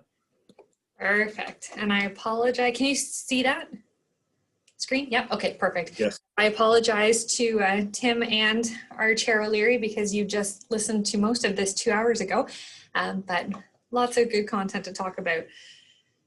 So I wanted to take the opportunity with having Gemma and Linda and Susan able to zero in on what is really happening at the employment base. We wanted to take a step more broadly and look at what does economic development in Grey County look like, and what does the environment look like, and what are we doing to try and help the labor challenges that we're having. So we want to start off, as we do with every single one of our presentations, because this is what we find absolutely key. And both Gemma and Linda and Susan have talked about this morning. It's that collaboration and that connection and the not wasting of resources, figuring out who has the expertise, who has what role to play, and then putting it all together. And we do that through our Economic Development and Tourism Working Group, which both organizations sit on with us, as well as every one of our member municipalities, other provincial representatives, federal representatives, community partners, Georgian College. We're all at the same table, planning together and taking action together. And that's a really big deal because it doesn't happen like that everywhere. And because we have those good relationships and we have that understanding of roles and responsibilities and opportunities, we're able to take action a lot quicker. So that's something that I really want to reinforce. It's been working since 2015. We expanded it to include tourism in 2020. And COVID pushed us. We were at one point meeting every other week. Now we're meeting monthly. We used to only meet 6 times a year, but we really see value in meeting monthly. So we're going to continue that as we go forward. If you look at our gray team internally in economic development, tourism, culture, we wanted to give you a little bit of a breakdown just to show you the types of expertise that we have sitting around the table. So in economic development and tourism, Steve is our manager of economic development, and he focuses very much on the investment side, making sure that we have a good solid lead on investments because they are a very quick turnaround. They come and go kind of in the blink of an eye, it seems, and really need that focus. Where Brian Plumstead, our manager of tourism, is very focused on the infrastructure side of things, pulling all of the different players together so that we can improve our tourism infrastructure that we have around the county, because COVID's shown us nothing else. It's just how attractive we are and how unprepared we are at the same time to make sure that we're serving the populations properly. We also have 3 EDOs as of 2021. We've got Philly Markowitz, who focuses on agri-food, Jacinda Rudolph, who's focused on attraction and retention, and then Allison Theodora, who will be focused on tourism. And that's coming from some staff shifts from tourism to economic development, as well as from tourism to communications. The business enterprise. Savannah, if I could just, Savannah, if I could just Sure. interrupt you for a second there. I'm not sure your slides are advancing. At least Oh. I'm seeing made in gray economic development. Is that? Oh, I'm on the gray team internal. Is everyone else, can anyone else see that or no? No, it's not flipping. Okay. Sorry to It's interrupt. made in gray economic development. Yep, I can see your title page, but yeah. That's weird. Oh, your screen sharing is paused. How do I unpause that? Oh, resume share. What's Tim saying? There we go. Better? There we go. Okay. Now you're cooking. Now you're cooking with gas. Right on. I didn't Thank know you. you could pause a screen share. Well, I learned something new today. Thank you. Okay, so this is the last slide I'm talking about right now. Our Business Enterprise Center that operated in the city of Owen Sound for, I think it was 17 years. And in 2018, we brought it in-house to Grey County to help provide a larger regional approach and help businesses realize that it is okay to go after these services. They were always open to everybody right across Grey County and beyond, actually, because it's a provincial program. We can never say no to anybody. So it's always been accessible, but it just didn't come across that way. It wasn't perceived by businesses that they could access it in the same way that they can now. So we've seen a real growth in the consultant requests and in the one-on-one. I was just saying this morning that over the last year, Courtney and Taylor have had over 600 inquiries for new business startups and over 100 one-on-one, 1-hour consultations with business startups. So we are still seeing a lot of growth around entrepreneurship, and we'll talk about that in a little bit. And local immigration partnership, this is brand new to both Grey and Bruce in 2020. We received federal funding for a 3 to 5 year program, and we got that this year. And so we are now right in the heart of getting the local immigration partnership up and going. And that is very much focused on helping. It's an indirect service, so it's working with employers, with community partners, with the college. We're not able to provide services directly to newcomers. That's the partnership with YMCA. They also received funding at the same time for the same length of time to provide those direct services to our newcomers and immigrants. So between the two programs, we now have actual settlement services in all of Grey and Bruce County for the next 3 to 5 years, which is very exciting. So if you look at where we fall in the corporate strategic plan, we're under goal number 1, which is grow the Grey County economy.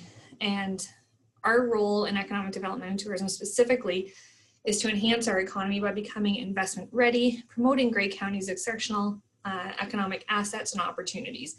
And that's why our staffing and our working group is set up the way that it is, because we need all hands on deck to be able to look at that. The economy is such, we could call it a beast, because there are so many things that play in and impact and are connected. And I hope that through the conversations we've had this morning, I can't help but think back to the last couple of task force meetings that we've had with this task force in particular, and seeing how each piece has played together. And now we're seeing it play out in the labor force. And that labor force going back to each of those pieces that we've talked about over the last couple of meetings. So they're so interconnected, and it is so important that we understand how that works and what that impact really is. So this is the slide that I was mentioning when we were talking about business size. And this is a really, really important thing for us to remember. So we have about 10,500 businesses in Grey County. Those numbers are from 2019. It's the most recent we can get. We were getting those from analysts, which the province had shut down for the last year, but they just started to reopen it. So hopefully we'll have some new information shortly. But what that tells us is that 70% of those businesses are sole proprietors and home-based businesses. So when Gemma was talking about the numbers in Hanover and Owen Sound specifically, and they seem so low in terms of the businesses that have employees, it is low because most of our businesses are sole proprietors and home-based businesses. So you have lots of business in your community, but it just, when we look at the employment side of things, it doesn't look like that. So it's really important to remember when we're talking about the size of our businesses, and that's why COVID hit us so differently in Grey County because we are such small businesses. And when we were talking to the businesses about, you know, what services are you going after, and what we spent so much time advocating about was because the programs that were coming out originally from both the province and the feds were completely geared toward businesses with employees, and that was missing 70% of our businesses. So as time went on in that advocacy role, went through Western Ontario Wardens and all of the other stakeholders that we have, we started to see those programs open up, which was really, really important. Savannah, what, if I could just jump in there, Sure. What percentage of those 10,500 would be sole proprietor farms? That is a great question. I do not have that in front of me, but like I presume agriculture's in that number. oh yeah, absolutely. Yeah, because I'm just thinking a lot of times a farm business may or may not be registered as an actual business. It could be under the individual's name, and you know, it's some farmers don't think themselves technically as a, you know, as a business. You know, well, I'm a farmer, right? I'm not a businessman, I'm a farmer. But you are a businessman person, right? Very true. Anyway, yeah, absolutely. Interesting. But yes, okay. They would be included Thank in you. there. I'll talk to Philly and see if she does have those stats. Good. So it's definitely included in there. No problem. This is the slide that makes us cringe. It's the slide that I know both Gemma and Linda and Susan will also cringe around. And this is where we spend most of our time, and why we've structured ourselves and we do the programs that we do is really because of the labor force challenge. So the top right graph there that shows you that widening gap, that is the Employer One survey results over the last 5 years. And that's where we saw those numbers really start to grow. When they were at 68% of employers telling us that the ability to find workforce was fair to poor, we were really concerned. Within 2 years, when it grew to 83%, we got scared because it's not a good sign. And it very much goes back to that labor force mismatch that both YMCA and Fort County talked about this morning. And it's where we need to spend a lot of our time focusing. on the left, those two little snippets are from Gemma's reports. Once a month, we get the unemployment rate report. So one from last year, almost to the day, where we were the lowest in the province, which is something that we are continually, and it was 2.4% unemployment. And we remember coming to council saying, we don't have enough people for the jobs that we have. We're not going to have them for the jobs that are coming tomorrow. Our businesses are expanding. We have businesses coming to the region. Bruce Power is just getting going with their major component replacement, because even though that program started in 2016, the hiring only actually began in 2020. There was a lot of concern there. A month ago, we still have that same tagline where we are the lowest in the province of unemployment rate. And as Gemma said, it did drop in the last month again to 5.4%. So when we see numbers that low and we're still in the pandemic, we haven't come out on the other side of the pandemic, and we know what we look like pre-pandemic, it's really worrisome about what we're going to do to have the people to fill those labor gaps. And that's why the bottom right graph there, that's what's circled. So we talk about missing middle in terms of housing. We have a missing middle in people as well. And that's where most of our attention is going when we talk about attraction retention. It is really that 25 to 45-year-old. That's where we're trying to focus. We are okay if our youth say, I'm going to finish school and I'm going to go away to school and I'm going to get my experience and I'm going to get my education. But we want them to come home. And in that missing middle, that's when they would come home from school. So that's where the real focus is for us. It's also where people are starting to think about having families and growing families, and rural Ontario is a very attractive place for them at that point. We see a lot of 30-year-olds who, there's a newfound desire to come home because I had my 10 years in the city, I got my experience, it's time to start a family, I want to come back. Which is why this missing middle and our housing missing middle certainly correlate. So Savannah, that excuse of our kids are growing up and leaving because there's nothing to do here, no jobs available, that excuse is gone. Yeah, we don't like that excuse. We have some words for that excuse, but there's so much opportunity here, and it's up to us to try and reinforce that and get that out. But a piece of it is also, when we look at the target, it's the parents we also need to target, because we hear quite often from parents saying, you need to go get your opportunities elsewhere. And we need to change that frame of mind. So how do we change that perception? We are working on it by trying to Savannah. Oh, sorry. Yeah. Don't you think what part of what Brian's referring to, it's not the labor market, it's not about jobs. The nothing to do here is more on the social, cultural side of the house, right? Yep, absolutely. And that's why that combination of economic development and tourism matters so much, because it's the tourism side where we see that cultural impact. We see that that connection to the outdoors and to actual opportunities and things to do. So that's, a big reason why in 2020 and now going forward in 2021, we're really integrating economic development and tourism, because they need each other to create that environment.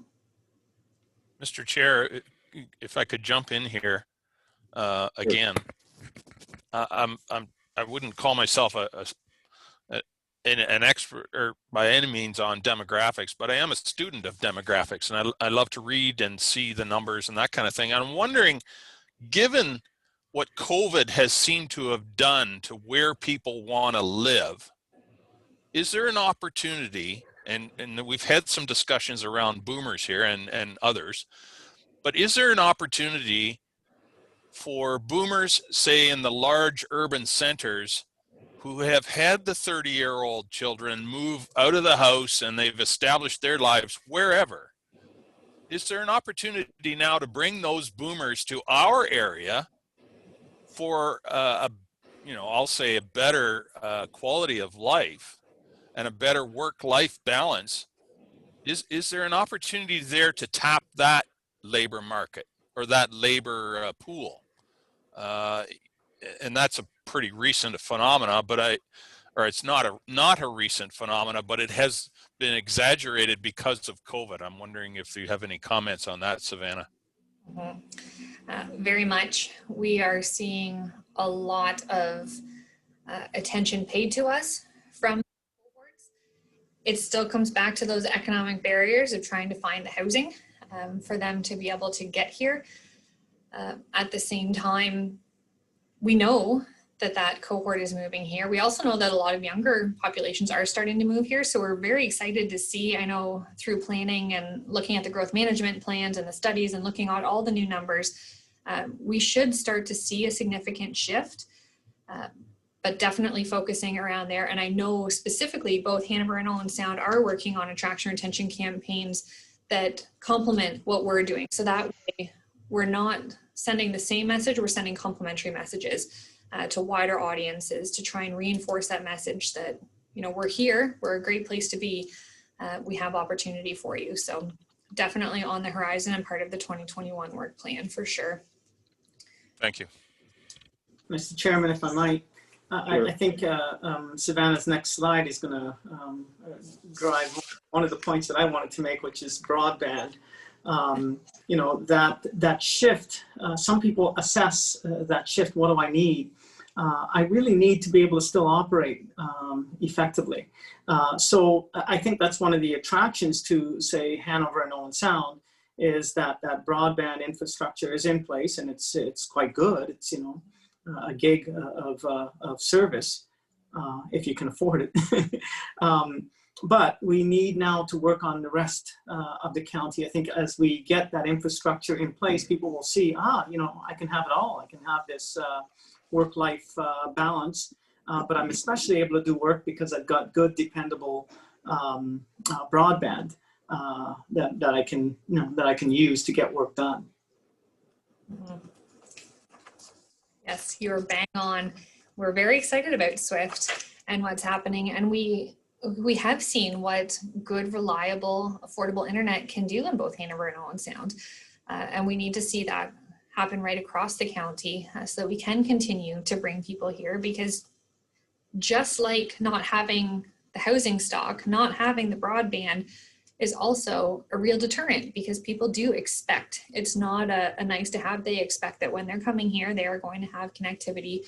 And as we're seeing businesses move online, and we're encouraging businesses to move online, even our smallest businesses, as they're doing that, broadband is becoming much more difficult for them. And that's why in that last COVID impact survey that we did, broadband reared its ugly head on there because it hadn't been talked about before, because it hadn't been as big of a deal. But now that everyone is getting comfortable and realizing what's possible, it's really changed the game. So these next couple slides are just talking about, you know, what themes we look at in terms of what Grey County Economic Development and Tourism can do to help impact and improve the environment. Because our job in economic development really is to listen to our businesses and to our residents and find out what it is they need, what it is they're missing, because that allows us to do retention. We're really good at attracting people to Grey County. We are not so great at retaining them here. And a big piece of that falls back to whether it's not finding the proper housing, not finding the proper job, not having that cultural fit and feeling really truly connected and welcome in the community. Or as Chair O'Leary had mentioned too, the not having things to do because they're just unaware. So all of those things are where we focus on. So the very first pillar is really around investment, and it's looking at bringing new dollars into the community, what we can do for wealth creation, but also that supports that employment side of things. And one of the conversations that we had this morning with Owen Sound, and you know, it hammers it home again, is that when we're focusing, we are participating in everything we possibly can around the region. So we're working with Bruce Power for the major component replacement. We're working with TC Energy on their investment in Meaford. We're looking at all of the different opportunities, but at the end of the day, our focus is always starting on the businesses that we have here in Grey County and making sure that we are supporting them, because we know that there is a big churn in the labor market, and it is really truly a pipeline where our smaller businesses are the ones who are bringing our new people into the roles, they're getting them the training that they need, they're starting them off on the right foot, and then poof, they're gone to a larger employer because they can afford to pay more. And that is an absolute process, and it's a cycle, and it's not a bad thing. We just need to have our focus on that entry-level pipeline so that we are making sure that our employers are supported. And that's why working with Fort County and working with YMCA is so important, because we need to make sure that we are getting those people into the workforce and doing everything possible to support those employers, because they're still growing and they still need to do business. So we definitely can't forget about them. Stephanie in our office is too, through transportation and the Grey Transit route, really big in 2020 to be able to offer that. And it's very much based around employers and making sure that, you know, people can get to work, because it's really difficult when we look at those commuter patterns and what we talked about and seeing people move in and out of different communities. Not everyone's coming with a vehicle. So if you land in a certain community, but you don't have the ability to get to the job that's perfectly suited for you in the next community, everyone's at a loss. And that's part of why transportation is such a key component to this. The community improvement plans, looking at different incentives and making sure that we're supporting the affordable, attainable housing side on the task force that we have here through the community improvement plans in every one of our municipalities. By 2021, every one of our municipalities will have their CIP in place. And that is a really good thing for us, because that means that we can put some dollars behind this as well and really show that we are committed. Tourism infrastructure, as we already talked about, making sure that we have the proper signage and washrooms and parking available so that we can help to spread people out and give them a good experience, so they realize, you know, Grey County's ready for me and I want to be here. And we started with SWIFT and broadband. Attraction, retention, local immigration partnership, really making sure that we're focusing on the retention side and working with our employers and our organizations to be able to support new immigrants into the region. Attraction retention campaign will be very much focused around skills, trades, and healthcare, because those are right now the two areas that we need the most help in. They are the two areas that are growing the most and are suffering the most because we just don't have the people for them. And we are certainly working very closely with YMCA on both of these fronts through Sydenham to make sure that we're doing everything possible to try and actually provide the programs, but also do the attraction campaign. So the work that we're doing in partnership, that's the retention side, and the attraction side is what we can do out of market through marketing. Connected Jobs, Gemma mentioned that this morning, looking at doing some better promotion on that from our part. It was a program that we looked at doing as Grey County, but Gemma stepped up and did it for us, which is wonderful. So now we have the money to be able to put together and do the marketing behind it so that we can reinforce when we are talking to people about here are the opportunities. Here's one aggregated location that is pulling all of those opportunities together.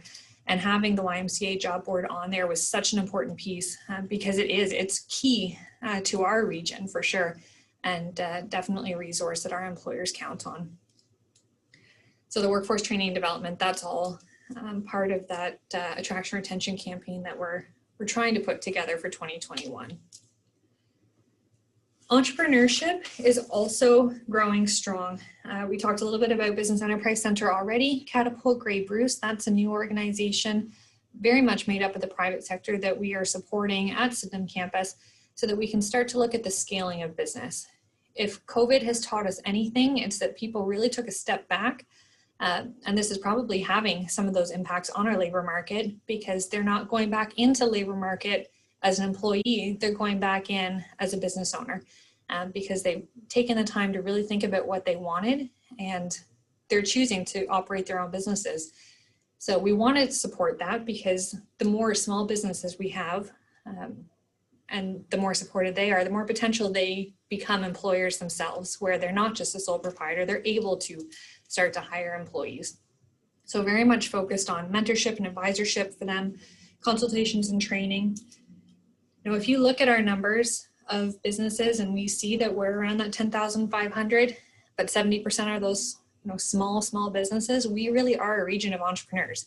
That's what we are. We are in rural Ontario. We do things differently. We're scrappy. We do things for ourselves, but together at the same time. So we're always looking to fill gaps. We're always looking for ways to leverage the resources that we have around us. And that is something that we need to celebrate, and we try to celebrate and support as best we can through the Business Enterprise Center. And that all wraps back up to Sydenham campus, where we are working to pull together entrepreneurship, workforce development, and innovation. Business Enterprise Center is currently located there. Catapult Grey Bruce is located there. The Tenneco Action Center is located there as well. And that is helping to find those supports for the employees who did lose their positions and get them back into the labor market. And there are certainly opportunities available for them. So it's a really good pipeline to have. In the new year, we should also see for Barb Fisher from Community Futures Development Corporation. She should be locating to Sydenham as well. So now we have the federal side. So we'll have all three levels of government located under one roof, which is a really good thing when we're looking at that opportunity. And being right beside Georgian College and working with Georgian College to create that pipeline and to support all entrepreneurship, workforce development, and innovation.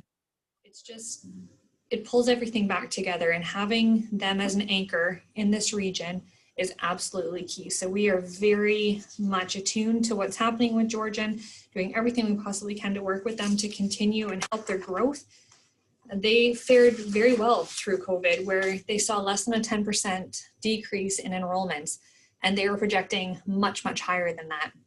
So to know that our smaller rural campuses, they really do serve a need in the local market, because they can move a little bit quicker, they can work directly with employers, and they're right here, which saves everyone from having to send somebody out of the region. And that has always been kind of what based our work plan and based our business plan for Sydenham campus and the partnership with Georgian, is the fact that we can start to close those loops locally, because employers cannot afford to lose people for days at a time to send them out of the region for at least 2 hours just to get to the training that they need to be able to upskill and upscale within their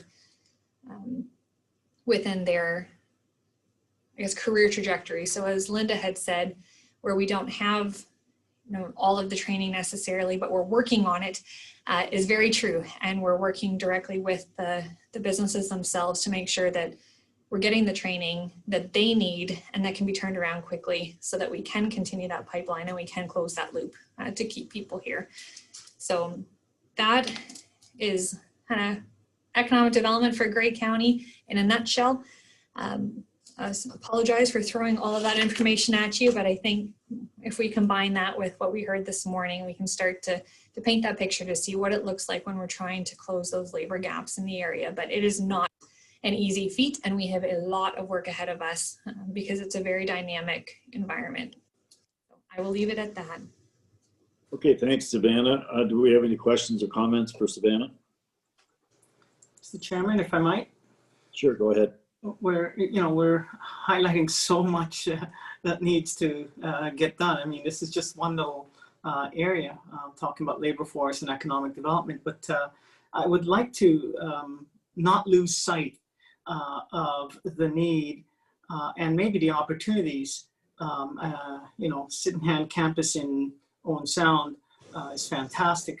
I'm thinking down in the Hanover area, if we could just keep in mind opportunities or potential for tertiary learning opportunities down in our neck of the woods.